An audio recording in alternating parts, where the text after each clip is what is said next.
how do you approach the issue of diversity in hiring? Do you do anything in particular to try to get a more diverse pool of candidates?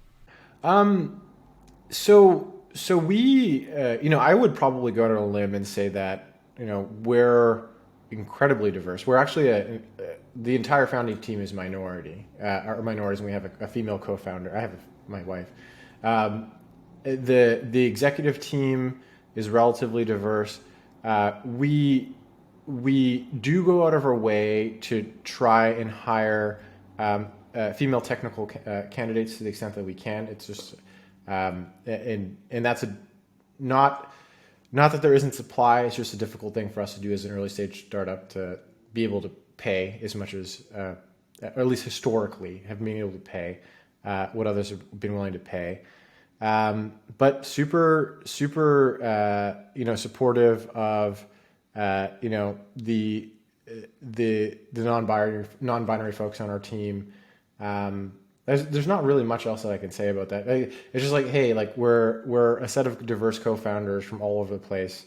We're staunchly anti-racist for the most part, as opposed to going in the direction of having regimented programs dedicated to diversity. I think we're just naturally advantaged being a team of pure minority founders and attracting other minority talent.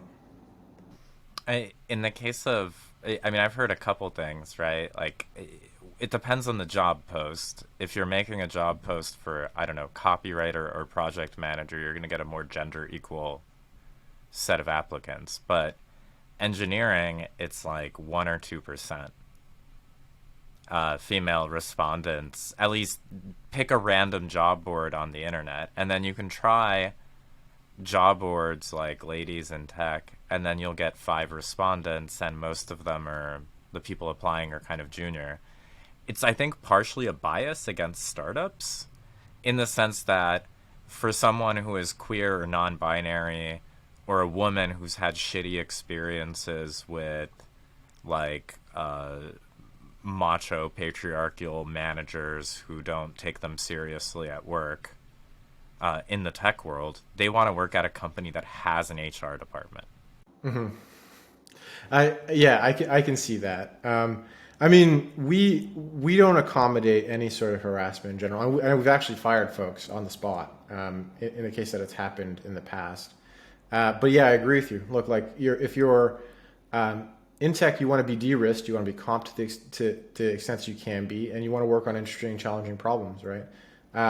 Some startups are really excelling in that. I think that we have a couple of natural advantages in being able to attract folks. Having actually a fairly significant part of our team, especially pre-COVID, being female or non-binary.